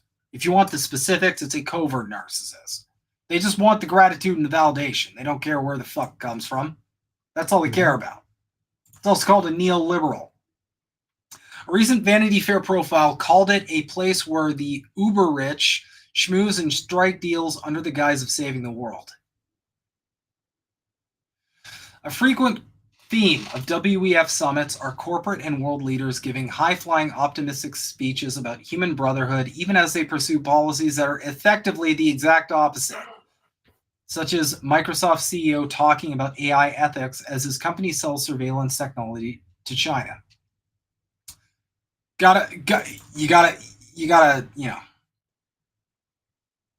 gotta mention the boogeyman, guys.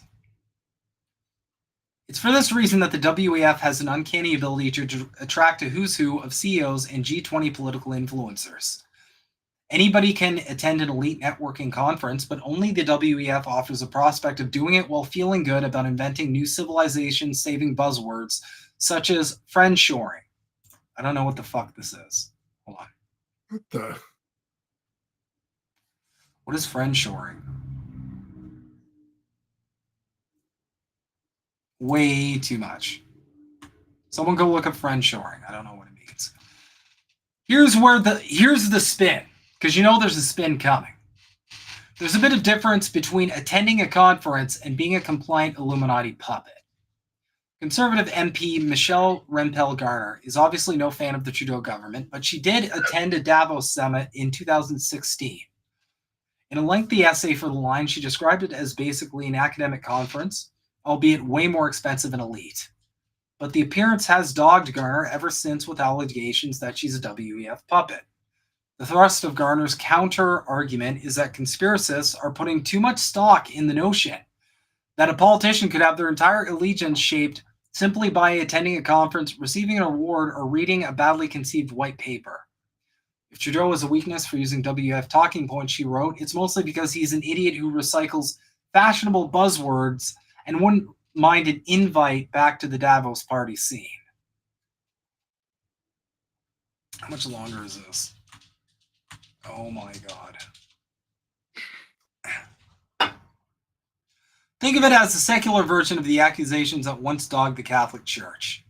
We easily forget the Catholic politicians once faced mainstream criticisms that they were pawns of the Vatican, and now the spin comes in.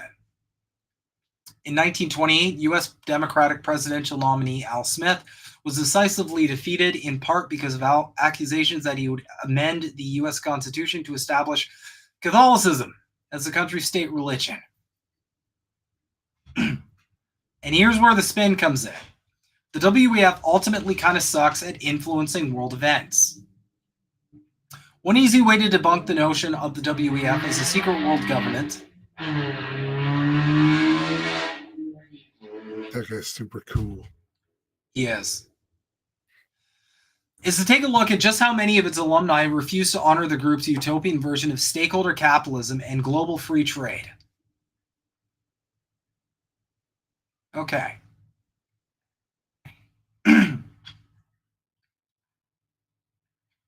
So there's more examples down here. I'm going to scroll to, is this the end here?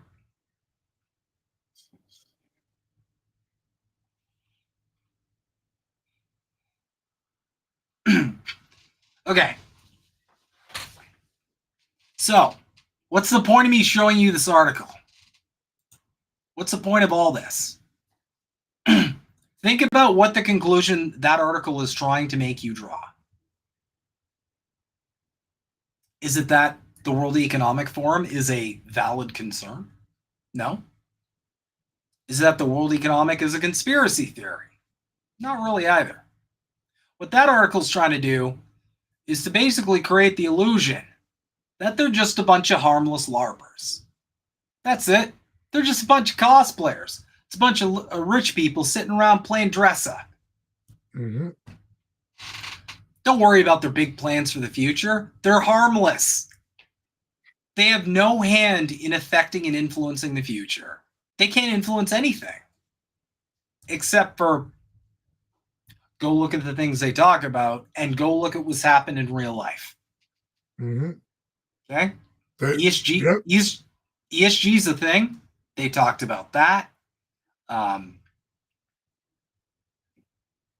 Well, you even look at like some of the leaders of some country like Macron and Angela Merkel. They were like relatively little known people. They went to the Davos thing. Within like 6 months, they were the leaders of a country. Mm-hmm. So. Not just that. Think of all the, for better or worse, whatever you think of the issue, think of all the climate agendas that governments are just operating in perfect lockstep about now. And also, bear in mind, if these were just LARPers, why do we have BlackRock and Blackstone Group and Google? Why is there this massive coalition forming around the same group? Sounds like a lot for just a conference event. They're partners, right? So just something to think about. However, there is one more quick short I want to show everybody.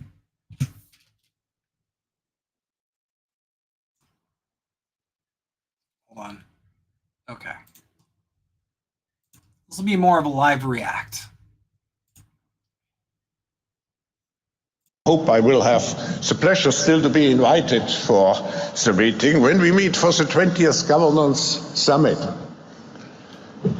You will use the app like Uber, but not anymore to call some driver, but automatically guided car, a self-driven car, will come to your hotel or wherever you are and will bring you to the airport. No, Los Angeles is one of the cities with the heaviest traffic, who told me in 2030 Los Angeles will be private car driven free. And this will allow to transform highways into parks and other public spheres. I mean, it sounds nice, but we know that's not what they want. So, I'm just saying, even that little clip right there, that's what he's saying. And look at what road we're headed down. Self-driving cars, electric vehicles, right? And I'm not shitting on electric vehicles. Again, I'm like an environmentalist guy. I want cleaner tech. I want cleaner power. I want free energy. You know? I'm not one of these reactionaries who's like, no, we got to drill forever until we don't have any oil left. It's stupid. And we can do better. We got a sun. It's perfect. We can get all our shit from there. Mm-hmm. But it just kind of, you know, you got some media organizations that are painting them as toothless. You got others just claiming it's a conspiracy, but one way or another. I hope we provided enough information tonight, at least, to give you guys some stuff to think about, because this is the kind of shit that all those billionaires are meeting every year in Davos to discuss. This is the coalition that all those billionaires everybody hates on are, you know, involved with. Oh, wait. Hold on. Hold on.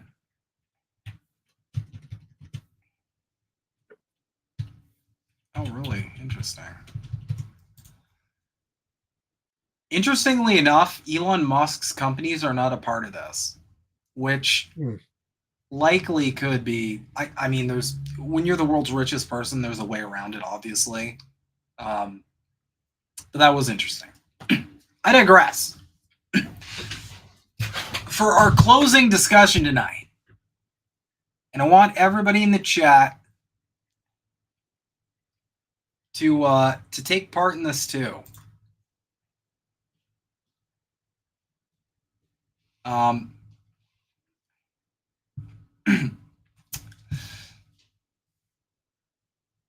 What do you think, Yeti? Do you think this could be a very real concern, or do you think there's a possibility? And I'll just give you something to chew on here. Do you think there's a possibility this could actually just be a massive psyop? I mean, it very well could be, but it's hard to tell because, like you said, it does seem to be leading down all the ways they are saying. So, yeah. And I asked that because I'm not sure myself. I haven't arrived at a conclusion, and that's what we're going to do here a lot at the Maple Files moving forward. We're going to have real discussions about stuff, especially if we're not sure about something, especially myself. I have a lot of issues that I can, pretty much any issue I can be moved on, really, if it's the right argument. Like I said, I'm always open to learning new things, and with new facts and stuff like that, you do change opinions. That's how the world works. That's how people should. Yeah, at one point in time, I thought Trudeau cared about us, and look how that turned out.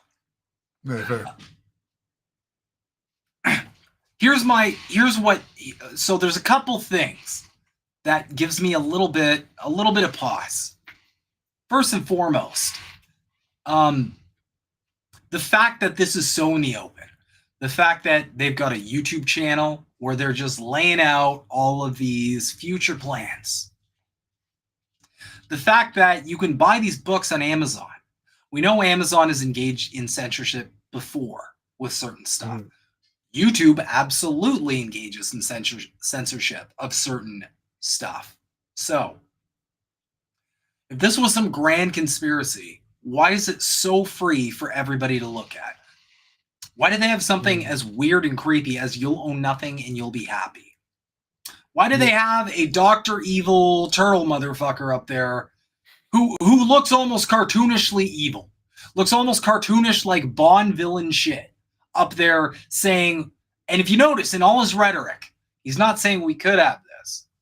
In the future, this could happen. This is possible. He's saying in the future, you will eat the bugs. You will live in the pod. You will drive in the robo-car. And if you posted anything on Twitter, it will drive into a lake. Okay, I got carried away, but I digress. So there's that. Another thing I wonder about, and this is just like me trying to kind of figure out the information for myself. Because again, I don't know. I don't know if it's not. There's certainly a lot of evidence to suggest that there are actual initiatives that are coming to fruition. So that is something I'm weighing as well. Also, this is a lot of work for a fucking psyop. I'll be the first one to admit this. This is a lot for just like a ruse. Mm-hmm. Cowboy Kitty, are we the NPCs that broke free? Yes, we are, and welcome home. This is the Canadian side of it. But yeah. Here's another. This is just something I think about. If I were faced, because again, all this World Economic Forum stuff, this just came to light very recently. It's been around for a while, of course, but it didn't become a matter of public discourse, like widely discussed public discourse and mentioned by very many like top conservative reactionary faction members until recently. Now, if I were at the top and I started to recognize that a growing number of people, way more people than I would ever be able to subdue with any amount of force. And that's a reality, guys. Don't ever let them demoralize you. Go look at like love the truckers, hate the truckers. Look at all they achieved with the limited numbers that they had. Okay? There are so many more of us than there are of them. And if we ever gain that solidarity, there's nothing they could do. We could bring the ruling class to their knees within days. We'll talk about that later. But alas, if I were one of those people at the top, I was sitting there thinking, wow, a lot of people are deeply not happy with this system. What better way to get them to cling to the status quo and cling to what they actually have than to introduce a shadowy, scary, creepy new form of life on the horizon?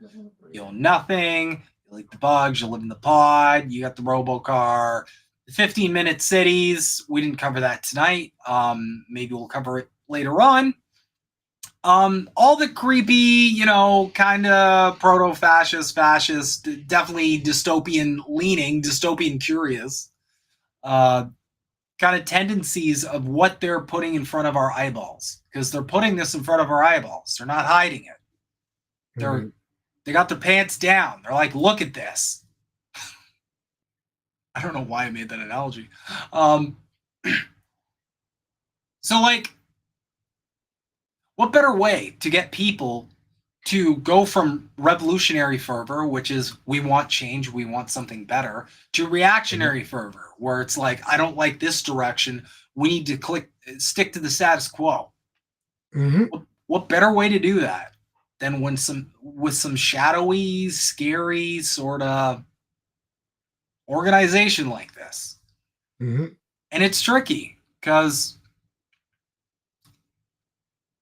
there's some reason for it to be an op. There's some things that don't really make a lot of sense, especially given that, a lot of the plans historically that government has had cooked up for us, they're well hidden. Look at what happens to people who uncover those secret plans, like Julian Assange or Edward Snowden. Well, they're treated very harshly. And that's because those plans are hidden. But these aren't. It's just out in the open for everybody to see. That's the thing. They're not even trying to hide anything, so it is very odd to kind of work through it. Yeah. And I mean, also, it could be a power move. It could be a power move. That they could just be telegraphing, this is what we're going to do. We're doing this, whether you like it or not. Yeah. So I don't know one way or another. Because again, there's a lot to unpack. But I'm just putting myself in someone else's shoes. If I were like a person who was benefiting greatly from a specific system, and I started to notice everybody else was unhappy with that system, and I didn't really care about them, I would probably try and find a way to change the narrative. I'm not saying, again, I don't know. And again, there's plenty of evidence to the contrary. But it is something I've kind of gone back and forth in my head about, where it's like, why are we seeing all this? I don't know. What are your thoughts, man? Well, I think it's going to come down to, we know someone wants control of something. So I think from there, you can figure out that it's best time to start learning how to fend for yourself, as I've said numerous times. Mm-hmm. Because whether they're doing this or not, something's going to go wrong. Yeah. Like, there's going to be consequences to this mucking about of stuff. Whether it's a joke or not, it's going to have real world consequences. Yeah. And you know, that's a whole episode in and of itself. Because folks, I mean, I'm way behind Yeti on this. I gotta up my game real hard. Did you see my portable solar generator I built? I don't remember. Hold on. I got pictures. Go for it. I'm like, I should really start putting pictures on my phone or on my computer so I can pull them up. That would involve learning how to use computers more.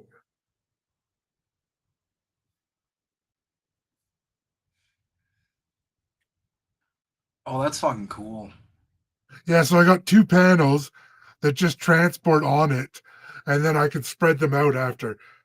What I want to do eventually is build like some swing out arms. So it'll look kind of like the space station, where I'll just have like solar panels on both sides. That's I can super rotate. Cool. Yeah. That's so cool. Yeah. No, the point is, like, no matter how this pans out, I think the most important thing everybody's got to get in mind is, for any kind of large direct action like we've been talking about, for any kind of large direct action, you know, we're all going to have to be able to take care of one another and not have our reliance on the state or on corporations, especially with the understanding that they are not only working together now, but they have plans, whether projected or not projected, to work much more closely in the future. If anybody wants a better world than the one we're stuck in right fucking now, I would highly suggest start planning for something. You know, there is a reason growing up that all the mainstream media painted like preppers or whatever. Do you remember that when they they painted them as like Looney Tune tinfoil people? I feel like it's because they don't want people being self-sustainable. They want people that they can take stuff away from. Because listen, you know, we don't know what level of 1984 this is going to end up being, but, you know, I know people who had their bank accounts frozen. So that's one thing right off the bat. If your bank account's frozen, how are you going to eat? Well, if you have a garden, you can at least feed yourself. Yep. And, you know, I know... Make yourself ungovernable. Exactly. What that means is make sure you can take care of every need you need. So there's actually a really good guy named called Bush Radical on YouTube who does cabin builds and stuff. But he always says he's like a place to sleep, place to cook food, and a place to shower. Yep. And that's especially scary up here in Canada because, we got winters, and winters are, they're a little taxing. I'm one of the weirdos that kind of just walks around in a t-shirt. I'm one of those guys, so I like so you're like me.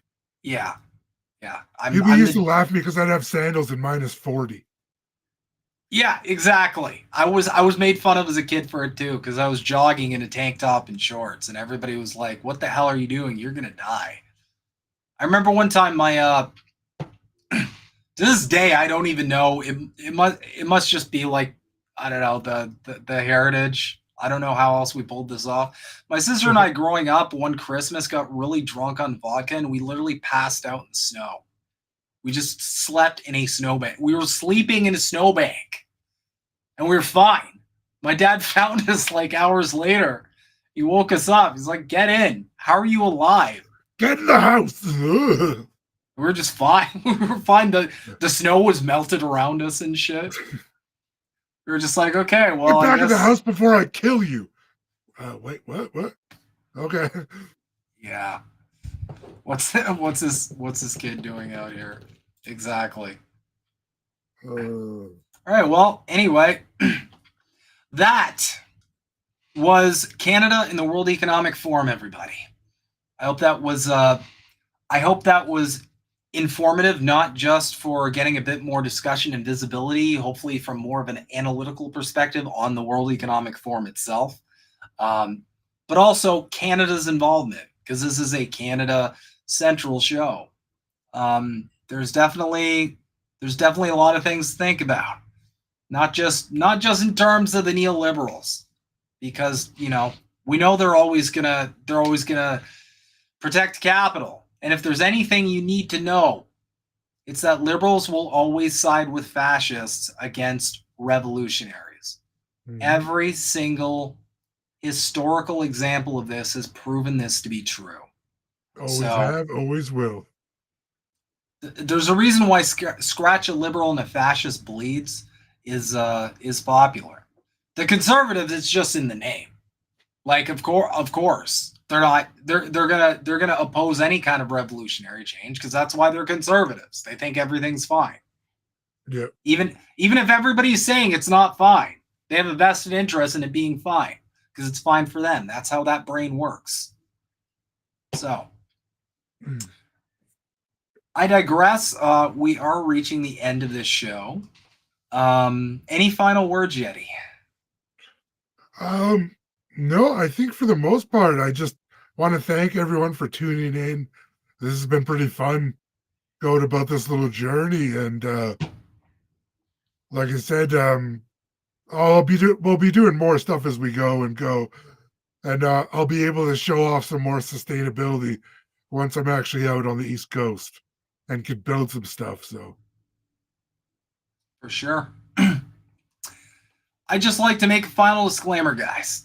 Everything covered in this episode, if you're curious, go look it up. Fact check us. This video is going to stay on YouTube and on Kick and on other platforms. If we got something wrong, leave a comment. But I tried my best to research as best as I could before barreling into this one. And I feel like we did a pretty good job.